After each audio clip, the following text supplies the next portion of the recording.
Hello there. I'm Breeder Steve. Some of you know me, some of you don't. This is the first of the Spice of Life studio shows, which will be a little bit of a variety show rather than one themed podcast, let's say. So I'm going to give you a bit of an idea.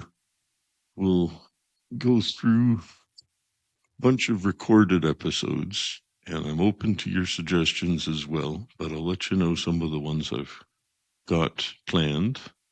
We're going to talk about Steve's special blend, the formulation theory of this classic living soil recipe, and how we adapt it regionally in light of the fact that you can't necessarily find everything you're used to on every continent. So that should be interesting.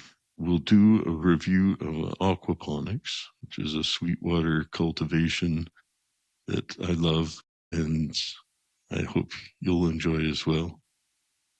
Selective breeding techniques from seedling culls, backup clones, sexing clones, generational strategies with examples of line breeding and back crossing, etc. This is a very traditional, keeping seeds as a farmer, really, It's not an in-depth molecular genetics exploration, just good practices if you like saving seeds. So you can still breed beautiful weed with very little infrastructure, let's say. So, sensory evaluation, another topic dear to my heart. I have trained formally in this when I was in the wine trade, and there's really a parallel universe, and you can learn so much from one discipline to the other. It's a lot of transferable knowledge and skills about cultivating and crafting flavorful intoxicants. And we'll do a short history of Spice of Life seeds, how that got started, and the different lines. That'll be fun. And we'll try to keep that in chronological order. Some greenhouse growing best practices. I've got experience in quite a few different greenhouses in quite a few different climates, and each one, has taught me some lessons, sometimes the hard way, but it's always worth learning from the mistakes of others, right? Best way to learn. We'll talk about the Vancouver scene back in the 90s when I first arrived there and, you know, how that played out for a while. We'll talk about the cannabis cups we went to, talk about the Swiss years where I went to breed in Switzerland. That was quite an experience with a lot of tales that come with it. Let's see. Oh, Spanish oil with Pepe, breeding humans and growing wine, Colombian green gold, El Dorado revisited. The land of smiles, Thai cannabis, a shifting paradigm. Third eye blind testing. This is a interesting endeavor to defeat THC inflation and lab shopping, which I look forward to explaining to you in more detail. And it will actually serve and sponsor a blind tasting segment I'm going to do on this channel. I'm going to review samples without knowing whose samples they are. Because if it's not blind tasted, it's not really being tasted. You're just playing favorites at some point. So it's important.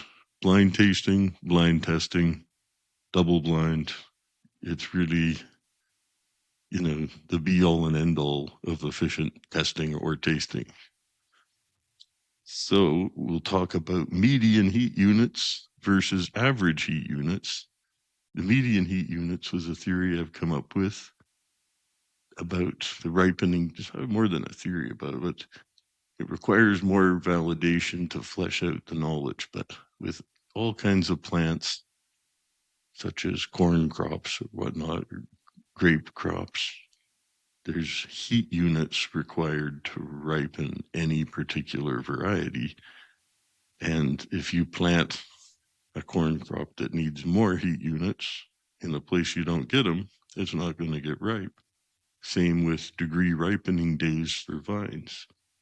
So these are very well studied and known quantities, whereas nobody's really studied this in cannabis. So I'm setting up a study that you can all help me with, and we'll compare results with known clones and publish finishing times with our median heat from every day in flower. And also, as somebody pointed out to me, average heat would be interesting to compare as well, because you might have more hot hours in the day than cold hours at night, depending where you are. So your median would be one thing, but your average would be another.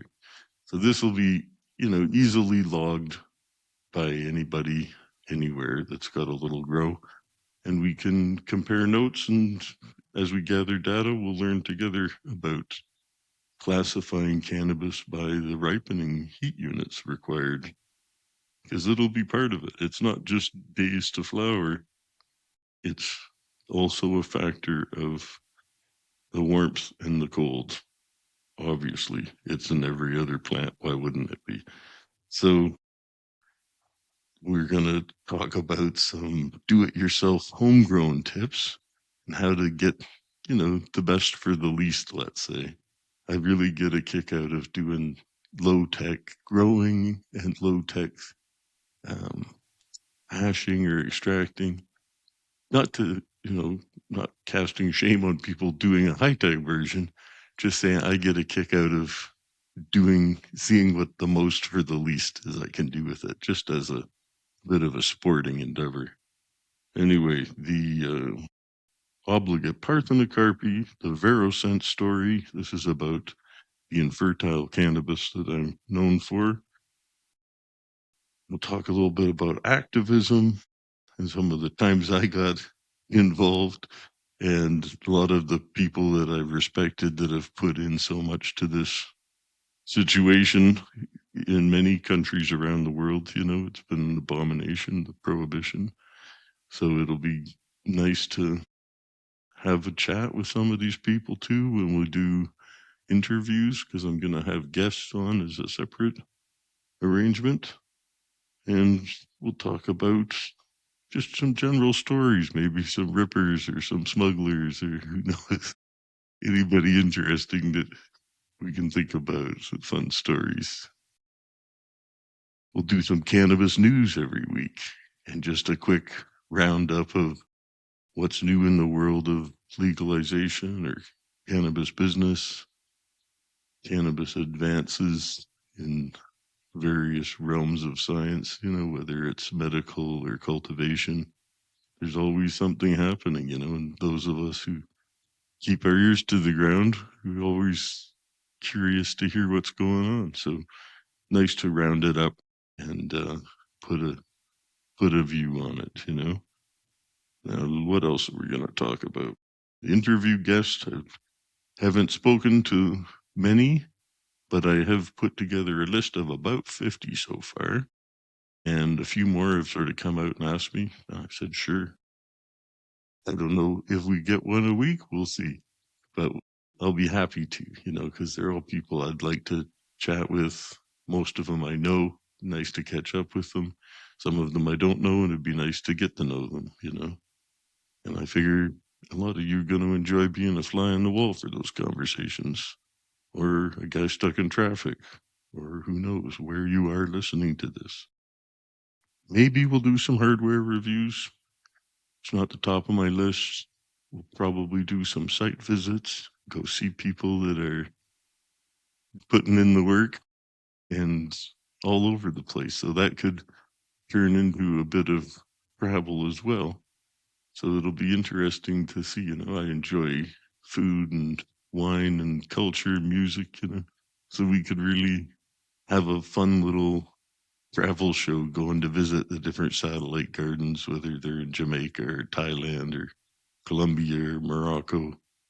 going to be fun. I think we're going to have a riot together, and I look forward to bringing you along with me to have this little adventure. You know what brought me to think about doing this? It's such a cliche, being the middle-aged dude doing the podcast.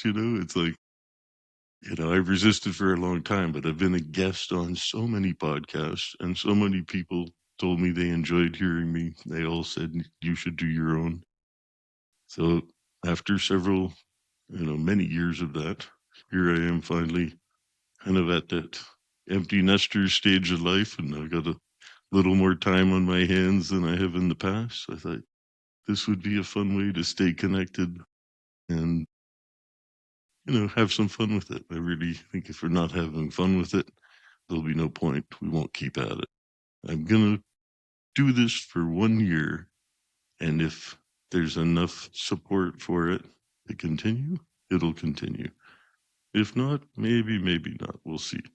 But for now, we're going forward. So thanks a lot for joining me on this little adventure. And I look forward to talking with you some more. Have a great day. Bye bye.